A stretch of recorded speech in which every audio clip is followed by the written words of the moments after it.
தெரிஞ்சதும் ஒரு நிமிஷம் கூட தயங்காம வீட்ல உங்க அம்மா தனியா இருப்பாங்க, வாங்க போலான்னு உடனே வீடு கூட்டிட்டு வந்துட்டாருப்பா. இந்த மாதிரி பிள்ளைய பெத்ததுக்கு அவங்க அம்மா ரொம்ப புண்ணியம் பண்ணிருக்கணுங்க. அது மட்டும் இல்லப்பா, ஆபத்துக்கு உதவுன்னு 10,000 ரூபாய் கொடுத்தாரு. இவ்ளோ நல்ல மனசு யாருக்குப்பா வரும்? ஆமாம்மா, கடவுளுக்கு இன்னும் நம்ம மேல கருணை இருக்குங்கிறத காட்டத்தான் அந்த பையனுடைய அறிமுகம். என்னங்க, அந்த செல்வன் தம்பிய ஒரு வாட்டி நம்ம வீட்டுக்கு சாப்பிட கூப்பிடுங்க.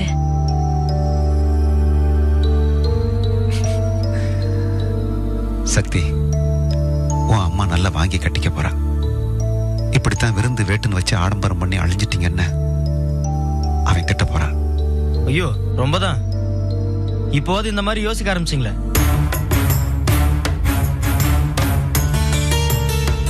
இப்போ நீங்க தப்புதான் பண்றீங்க. ஏன்னா ஊர்ல யார் யாருக்கோ உபசனம் பண்ணிட்டு இப்ப நமக்காக உதவி பண்ண ஒருத்தரை கூப்பிடுறதுக்கு யோசிக்கிறீங்க. பாத்தியாடி, என் பையன் கோபத்திலையும் சரி நிதானத்திலையும் சரி நியாயத்தை தான் பேசுவான். இந்த மாதிரி நம்ம வீட்ல அமைதியா சந்தோஷமா பேசி எவ்வளவு நாளாச்சு. அதுவும் செல்வத்துக்காக தான். அவரை பத்தி பேசுறதுனால தான் நான் எதுவும் எதிர்த்து பேசல. அப்பா, டாக்டர் என்ன சொல்லியிருக்காரு? ரொம்ப நேரம் கண்ணு முடிக்க கூடாதுன்னு சொல்லியிருக்காருல்ல. போங்கப்பா, போய் தூங்குங்கப்பா.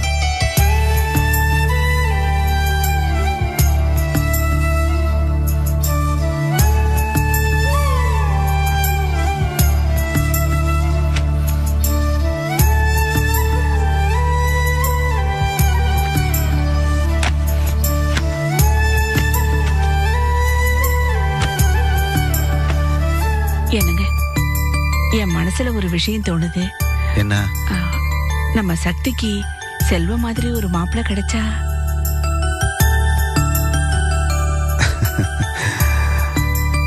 நம்ம நிலைமைக்கு உனக்கு இது அதிகமா தோணல?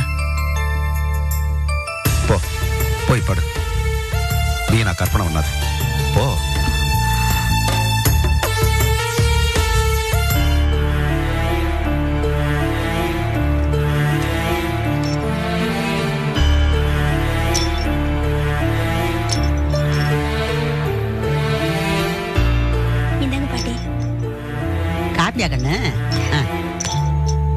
ஐயா, சரோ வந்து நீங்க பெத்த பொண்ணு.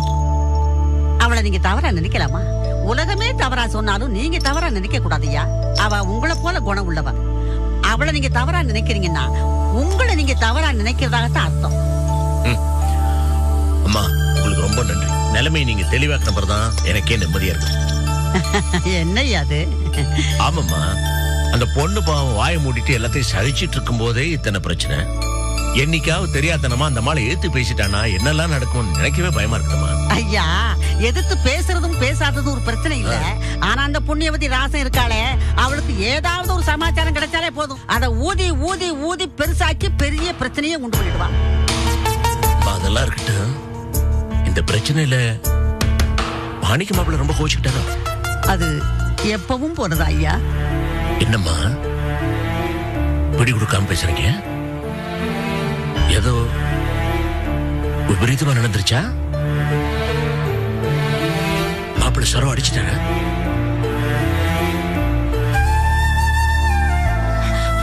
அப்பா, அப்பா, பெண்டபத்தனோட குடும்பம் இதாம்மா. கட்டி கொடுத்து அனுப்பும் போதே அவனுக்கு இருக்கிற பெரிய பிரச்சனையே அந்த வீட்டுல சுமூகமா நடக்கணுமே, அன்பா பழகணுமே, விஷம் வாங்கக்கூடாது, அடிபடக்கூடாதுன்னு பாரு பயப்படுற மாதிரி நடக்குது. ஐயா, ஏன் யா கண் கலங்குறீங்க? மாணிக்க இப்பெல்லாம் முன்ன மாதிரி இல்லையா. இப்பெல்லாம் நியாயத்தோட தான் பேசுறான். அவ அம்மா ஏதாவது அத்துமீறி பேசினா கூட இப்படியெல்லாம் பேசாதம்மா அப்படின்னு அவ அம்மாவையே அடக்குறான். ஐயா, யாரு? சரோ வீட்டுக்காரரா? நம்ப முடியலையே பாட்டி. என்ன தனம், நான் போய் சொல்வேனா? மாணிக்கிட்ட இப்பெல்லாம் முன்ன விட நிறைய மாற்றம் இருக்கு. என்ன இந்த ராசன் தான் அப்பப்ப ஏதாவது நாடகத்தை ஆடிடுறான். அதை பார்த்தவன அவனுக்கு புத்தி மழுங்கி போகுது, சாமி ஆடிடுறான். தீராத பிரச்சனை இருக்குதேம்மா. அதானே கல்யாணம் பண்ணதுல இருந்து இதே பிரச்சனை தான். கவலைப்படாதீங்க ஐயா, சரவுடைய குணத்துக்கு இந்த கஷ்டமெல்லாம் படிப்படியா நிவர்த்தி ஆயிடும். அதுக்கு ஒரே ஒரு வழிதான் பாட்டி இருக்கு. சரோ வீட்டுக்காரு அவங்க அம்மாவோட பேச்ச சுத்தமா கேட்க கூடாது. இந்த கொடுமை யார்கிட்ட சொல்றது? என் பொண்ணு சந்தோஷமா இருக்கணும்னா மாப்பிள்ள அவங்க அம்மா பேச்சு கேட்க கூடாது. இது எந்த தர்க்கத்துல சேர்க்கறது? குழப்பமா இருக்குது. அம்மா, நான் ஒன்றும் பெருசா கேட்டலம்மா. அந்த அம்மா என் பொண்ணோட மனசு புரிஞ்சு நடந்துக்கணும். இது ஒரு பெரிய சமாச்சாரமா? இது அந்த அம்மாவால முடியாதா? இது முடியாம தானும் வருத்தப்பட்டு என் பொண்ணையும் கஷ்டப்படுத்து எதுக்குமா இதெல்லாம்? ஐயா, எல்லாவித கஷ்ட நஷ்டங்களும் எல்லா வீட்லயும் இருக்கத்தாயா செய்யுது. ஆனா கடவுள்னு ஒருத்தன் இருக்கான். அவன் எல்லா கஷ்டத்தையும் தாங்கக்கூடிய உறுதிய சரவுக்கு கண்டிப்பா கொடுப்பான். அம்மா, நான் உங்ககிட்ட ஒண்ணு கேட்டுக்கிறேன். சரோ வீட்டுல அவளுக்கு ஆதரவா பேசுறதுக்கு யாருமே இல்லை. நீங்க தான் அவளை பாத்துக்கணும். என்னையா அது? இத நீங்க சொல்லணுமா? நான் என் புள்ள வீட்டை விட்டுட்டு ராச வீட்டுக்கு அடிக்கடி போய் வரேன்னா அது சரவுக்காகத்தான். நீங்க கவலையே படாதீங்க ஐயா. சரோ என் பொண்ணு. ரொம்ப நன்றிம்மா. இவ்வளவு கஷ்டத்திலையும் எனக்கு அமைதி கொடுக்கிற ஒரே ஒரு விஷயம் நீங்க அங்க அடிக்கடி போயிட்டு வரதான். சரியா?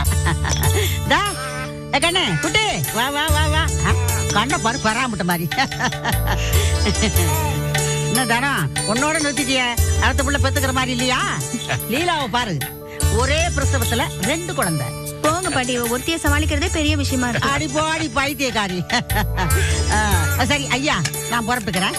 இருங்க, ராத்திரி ஆயிடுச்சு, தங்கிட்டு காலையில போங்க. என்னையா அது? நம்ம வீட்டு பக்கத்துல பஸ் ஸ்டாண்டு. நான் பஸ் பிடிச்சு போயிடுவேன் ஐயா.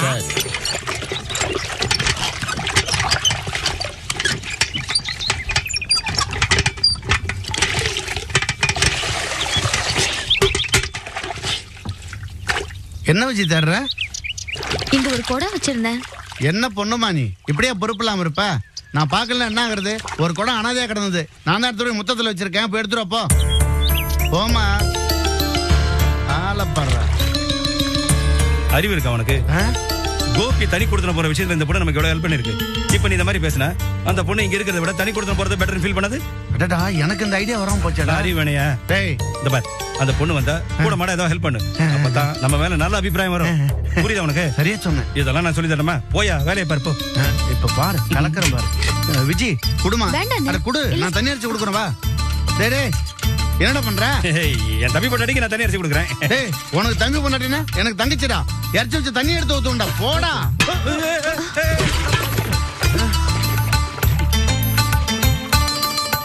உங்களை நான் ஹெல்ப் பண்ணணும்னு கேட்டேனா உதவி பண்ணலனாலும் ஏன் இப்படி உபத்திரம் பண்றீங்க? உங்களால கூட விழுந்ததா மிச்சம். இல்ல விஜி, வந்து டேய், என்னடா விஜி இப்படி பேசிட்டு போகுது? பின்ன என்னையா பண்ணுவா? ஏன் ஒழுங்கா இருந்த குடத்தை இப்படி தள்ளி விட்டா? அந்த பொண்ணு என்னதான் பண்ணுவா?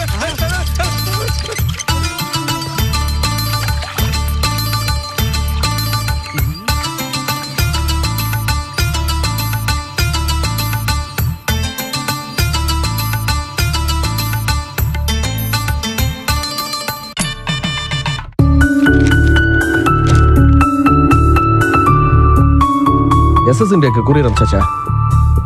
அனுப்பியாச்சு சார். அப்புறம் பேமெண்ட் தர வேண்டியவங்கன்னு சொல்லி ஒரு லிஸ்ட் தயார் பண்ணிருக்கேன். அவங்களுக்கெல்லாம் ஃபோன் பண்ணி ரிமைண்ட் பண்ணிடுங்க. சரி சார்.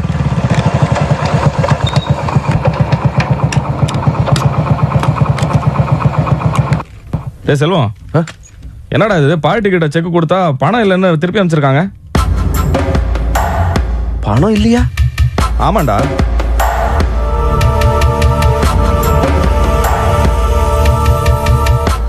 தப்பு என் மேல தாங்க. அது பேங்க்ல கட்டுறதுக்குன்னு ஒரு 10,000 ரூபா வச்சிருந்தேன். நான் கட்டலையா? ஏன்டா? ஆமாண்ணே, அது ஒரு அவசர செலவுக்காக நான் எடுத்துட்டேன். என்ன அவசர செலவு? அதுவும் 10,000 ரூபாவுக்கு?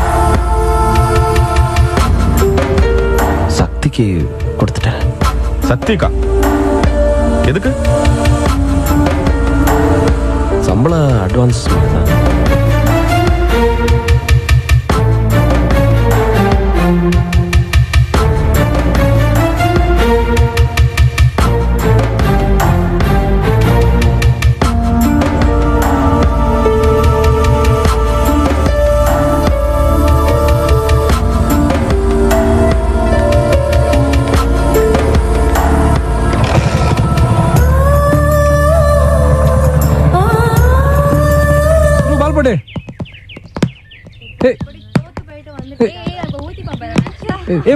மச்சி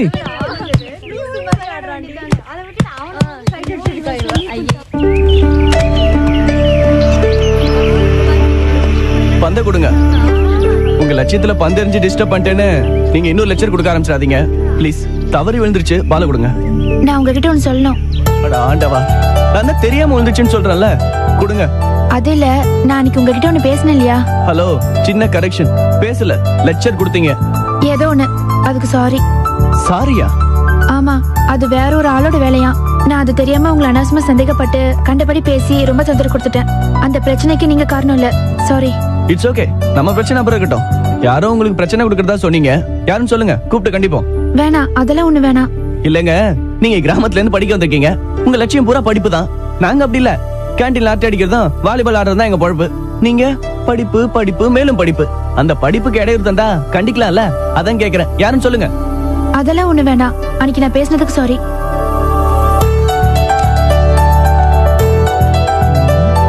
ரொம்ப கியூட்டா இருக்குதா, படப்படன்னு பேசுறா. யார் அது? டேய், அழுகு ஒரு பக்கம் இருக்கட்டும்டா, அவ எவ்வளவு ஸ்ட்ரைட்டா வந்து அப்ரோச் பண்றா பாத்தியா?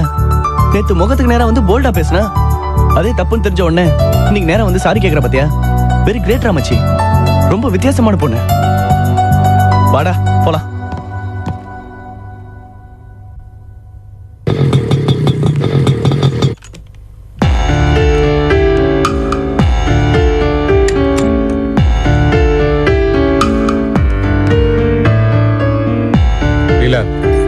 தண்ணி எடுத்துட்டு வா.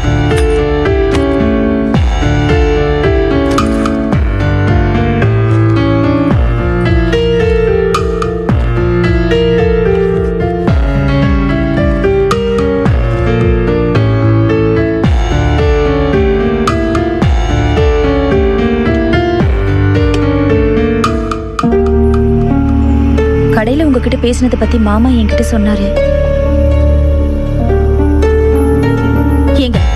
உங்ககிட்ட நான் அப்படியே தப்பா நடந்துக்கிட்டேன். ஆண் குழந்தை வேணுங்கிற உங்க எதிர்பார்ப்பை பத்தி நான் ஒண்ணுமே சொல்லல. ஆனா ஆண் குழந்தை வேணுங்கிறதுக்கு நீங்க ஒரு காரணம் சொன்னீங்க பாருங்க, அதைத்தான் என்னால ஏத்துக்க முடியல. அதனாலதான் வேலைக்கு போகணும்னு நான் தீர்மானம் பண்ணேன். இங்க பாருங்க, இந்த அளவோட இதெல்லாம் விட்டுருங்க. எதுக்காகங்க எங்க வீட்டு பிரச்சனையெல்லாம் போட்டு மனசுல புழுங்கிட்டு இருக்கீங்க? அதனால உங்களுக்கு தானே கஷ்டம்.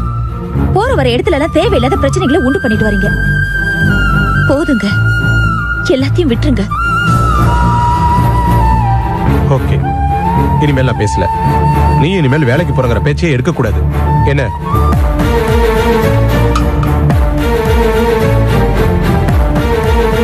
என்ன லீலா சைலண்ட் ஆயிட்ட? இல்லங்க, நமக்கு 2 குழந்தைங்க இருக்கு. அதுங்களுக்கு மாசம் மாசம் செலவுக்கு ஒரு அமௌண்ட் தேவைப்படுது. அது மட்டும் இல்ல, அதுங்க வளர வளர இன்னும் அதுங்களுக்கு செலவு அதிகமாயிட்டே போகும். அந்த செலவை சமாளிக்கிறதுக்காக தான் நானும் வேலைக்கு போறேன்னு சொன்னேன். அதுக்காக நீ வேலைக்கு போறதுனால அதுக்கு தீர்வாகாது.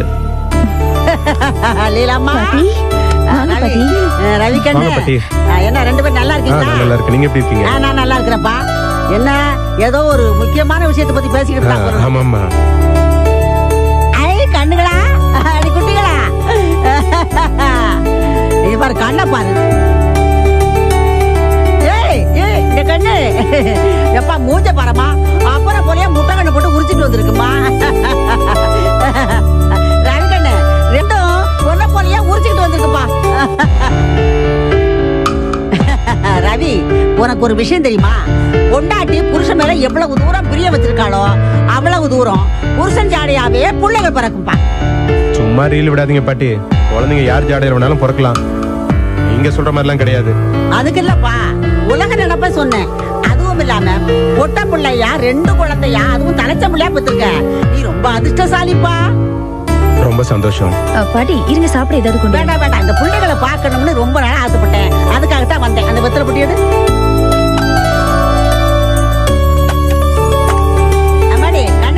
பாட்டி, இதை வச்சுக்கோ. பாட்டி எதுக்கு இதெல்லாம்?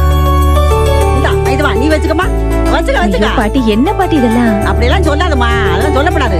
ஏழை பாட்டி, ஏதோ என்னால முடிஞ்சதை கொடுத்தேன். ரவி, பிள்ளைகளுக்கு போட வேண்டிய தடுப்பூசி, சொட்டு மருந்து இதெல்லாம் போட்டீங்களா? அதெல்லாம் போட்டாச்சு பாட்டி. நான் அவனை தானே கேட்டேன், நீ என்ன முந்திரி கொட்ட மாதிரி பதில் சொல்ற? தகப்பேங்கிற உணர்வு அவனுக்கு இல்லையா? அதெல்லாம் ஒண்ணும் இல்ல பாட்டி, சும்மாதான்.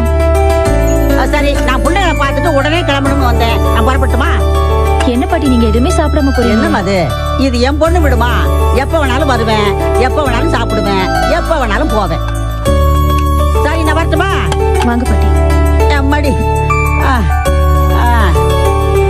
ரவி கண்ணு, நான் வரட்டுமா? சரி பாட்டி. லீலாமா, நான் வரட்டுமா? கண்ணு, ஒரு விஷயம் தெரிஞ்சுக்கோ. உலக நடப்பு என்னன்னா, பெத்த தாய் மேல ஆம்பளை பிள்ளைங்க பாசமா இருக்கிறதும், தகப்ப மேல பொம்பளை பிள்ளைங்க பாசமா இருக்கிறதும் உலக இயற்கை. அதுலயும் 2 போட்ட பிள்ளைய தரச்சமொழியா பெற்றிருக்கப்பா. அடேங்க அப்பா, அந்த 2 பிள்ளைகளும் உன் மேல அன்பா அப்படி கொட்ட போகுது பாரு. நீ மகா கொடுத்து வச்சவப்பா. சரி, வரட்டுவா கண்ணு.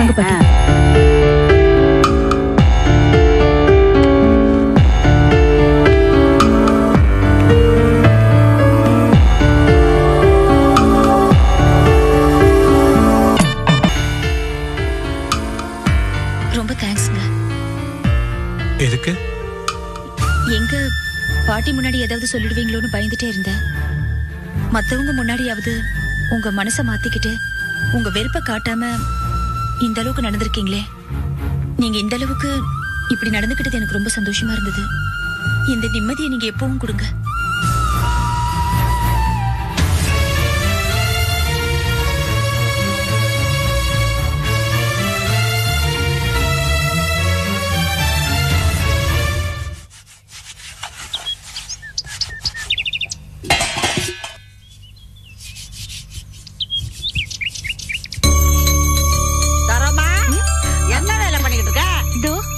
என்ன பாட்டி இவ்வளவு லேட்டா வரீங்க? எங்க போயிருந்தீங்க?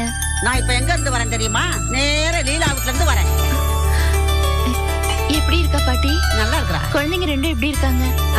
அவளுக்கு என்ன ராசாத்திக்கு, அவ புள்ளைங்க 2 கண்ணு 2 போட்டு அப்படியே துருதுருன்னு முழிச்சுக்கிட்டு அப்படி சுறுசுறுப்பா இருக்குதுங்க. நீலா கூட நல்லா இருக்காம்மா. அப்படியே பாட்டி? ஆமா சார். அப்புறம் நான் தர வீட்டுக்கு போய் அப்பா பார்த்தேன். இங்க நடந்த விவரம் ஒண்ணு கூட விடாம அப்படியே சொல்லிவிட்டேன். அப்பா என்ன சொன்னாரு? என்னத்த சொல்லுவாரு மனுஷன்? என் மனசு கிடந்து ரொம்ப உறுத்திக்கிட்டு கிடந்ததுமா. இப்ப நீங்க வந்து விஷயத்த சொன்ன பிறகுதான் என் மனசு நிம்மதியாச்சுன்னு சொன்னாரு. எனக்கும் இப்பதான் நிம்மதியா இருக்கு பாட்டி. இத்தனை காலத்துல அப்பா என்ன பத்தி தப்பா யோசிச்சதோ இல்ல தப்பா புரிஞ்சுக்கிட்டதோ கிடையாது. ஆனா அத்தை சொன்ன வார்த்தைகளை அப்பா நம்புற மாதிரி தெரிஞ்ச உடனே என் மனசுக்கு ரொம்ப கஷ்டமாயிடுச்சு.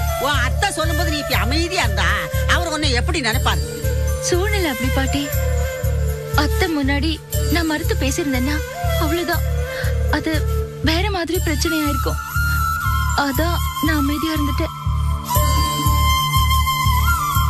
அது சரி விடு, எல்லாம் முடிஞ்சு போன கதை. பாட்டி, தனத்தை பாத்தீங்களே, எப்படி இருக்கா?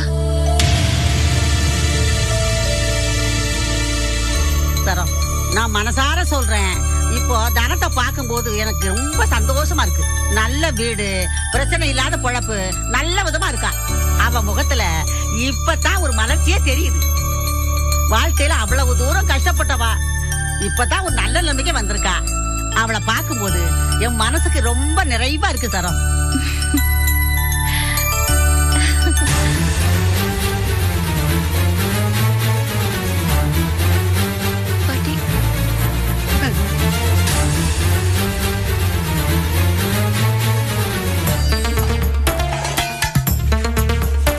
ஏ கிழவி, என் வீட்டுல இருந்துகிட்டு அந்த தனத்தை பத்தி பேசிட்டு இருக்க? அது சரி, நீ எப்ப அவளை பார்த்த? அவ வீட்டுக்கு போயிருந்தேம்மா. அந்த தன வீட்டுக்கு நீ போனியா? எதுக்கு? இதான் எடுக்காத. நான் பொது மனுஷி, எங்கேயும் போவேன், எப்பவும் வருவேன். இங்க பாரு கிழவி, அங்கெல்லாம் போறதா இருந்தா இனிமே இந்த வீட்டுக்கு வர வேண்டாம். ஐயோ, என்னடி கூத்து?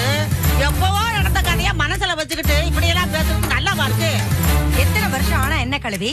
அவ என்ன செருப்பால் அடிப்பேன்னு சொன்னவ. அவ மேல பகை வராம பாசமா வரும். இத பார், ஆடு பகை குட்டி உறவுங்கிற மாதிரி நீ எங்க வீட்லயும் உறவாடிக்கிட்டு அங்கேயும் போயிட்டு வர்றது எனக்கு பிடிக்கல, சொல்லிட்டேனா. யாரு திருந்தினாலும் திருந்துவாங்க, ராசன் திருந்த மாட்டாமா?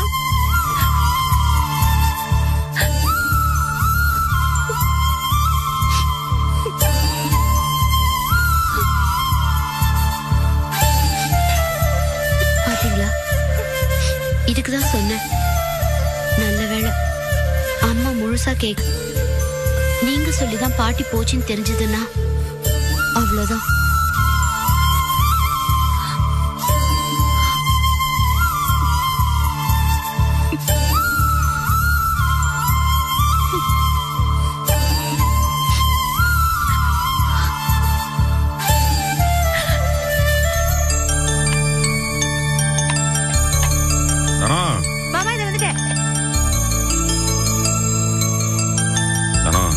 சாயந்தரம் வரது ரொம்ப லேட் ஆகும். லேட்னா எவ்வளவு நேரம்? எவ்வளவு நேரம்னு சொல்ல முடியாது. பாரு, சாப்பாடு எடுத்து மூடி வை. நான் வர வரைக்கும் சாப்பிடாம பட்னியா கிடக்காது, சரியா? மாமா, மத்தியானமும் லேட்டா சாப்பிட்டு ராத்திரி வந்து லேட்டா சாப்பிடுறீங்க. உடம்பு கொஞ்சம் பாத்துக்குங்க மாமா. ஒரு அனுபவம் பத்தலையா உங்களுக்கு? ஏய், இது சொந்த தொழில். நான் கவர்மெண்ட் வேலையை செஞ்சுட்டு இருக்கேன். என்னதான் சொந்த தொழிலா இருக்கட்டும், அதுக்காக நேரத்துக்கு சாப்பிட கூடாது. ஆரம்பிச்சிடாத. மாமா எங்க? சார், நீங்க உட்காருங்க. அப்பா கடைக்கு போயிருக்காரு.